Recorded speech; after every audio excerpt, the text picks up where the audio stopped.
Bonjour et bienvenue, voici notre tour d'horizon économique, géopolitique, très énergétique, sanitaire et boursier. Nous sommes le lundi 12 décembre et pour comprendre comment tourne la planète finance, qui ne tourne plus vraiment lorsqu'on manque de kilowatts, eh bien c'est sur la bourse au quotidien et nulle part ailleurs. Et l'épisode du jour s'intitulera le Royaume-Uni consomme 100 lingots par jour. 100 lingots d'or, bien sûr. Et à quoi cela fait-il référence? Eh bien, figurez-vous que ce week-end, le prix du gigawatt-heure a bondi au-delà des 1000 livres et jusque vers 2500 livres. Autrement dit, si vous prenez un cours médian entre 1000 livres le gigawatt et 2500 livres, on arrive à quelque chose qui tourne autour de 1750 à 1800 dollars. Et 1800 dollars, c'est justement le prix d'une once d'or. Il en faut 30 pour faire un lingot. Et le Royaume-Uni doit importer 3000 gigawatts par jour. Autrement dit, exactement 100 lingots d'or d'électricité. Sachant que l'hiver dure jusqu'au 15 ou jusqu'au 30 mars, sachant donc que le Royaume-Uni consommerait 700 lingots par semaine, si vous rajoutez 13 ou 14 semaines jusqu'au printemps, eh bien ça veut dire que le Royaume-Uni devrait dépenser 10 000 lingots d'or pour faire tourner son économie. Clairement, le Royaume-Uni aura fait faillite avant. Et bien entendu, le coût du gigawatt ne restera pas sur ses sommets. C'est absolument impossible, personne ne peut payer ça.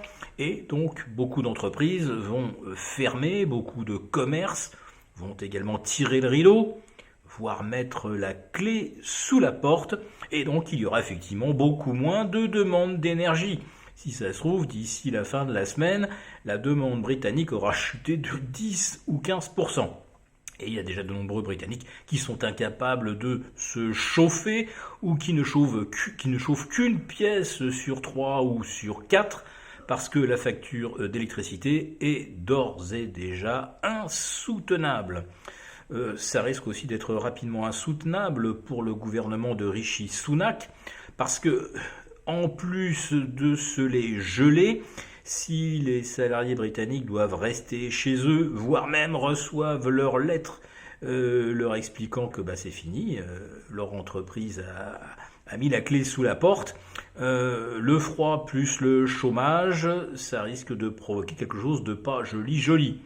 Alors, qu'est-ce qui reste comme solution au gouvernement britannique? Probablement se lancer dans un nouveau quoi qu'il en coûte, ce qui signifie que la livre sterling pourrait bien replonger. Ce n'est pas le cas pour l'instant. Les cambistes ont l'air de croire que l'orthodoxie budgétaire et monétaire va être maintenue, puisque c'est la promesse de Rishi Sunak et de son ministre des Finances, Jeremy Hunt.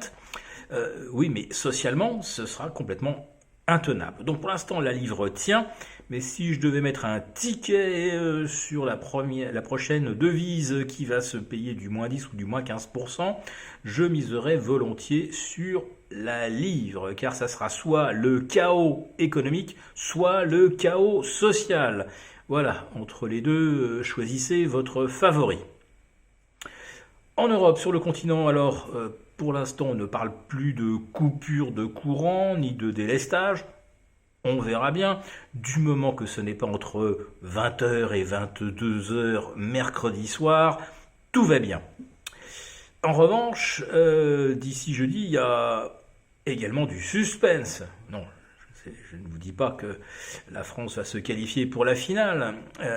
Jeudi, c'est la réunion de la BCE.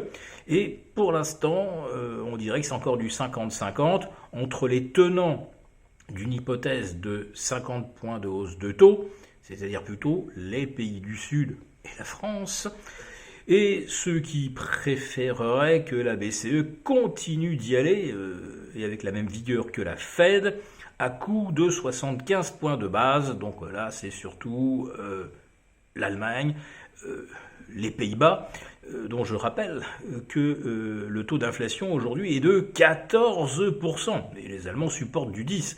C'est l'horreur absolue. Je ne dirais pas que c'est le retour de la République de Weimar, mais ça rappelle de très très mauvais souvenirs. Donc la lutte contre l'inflation reste tout de même un totem pour les autorités allemandes et pour la Bundesbank.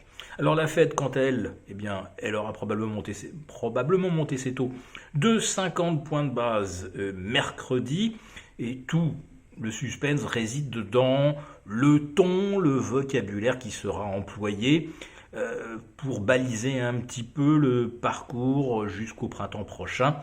Pour l'instant, donc, on va atteindre les 400 points de base. Et les marchés continuent d'espérer que la Fed confirmera leur anticipation de taux ne dépassant pas vraiment les 5% d'ici mars prochain.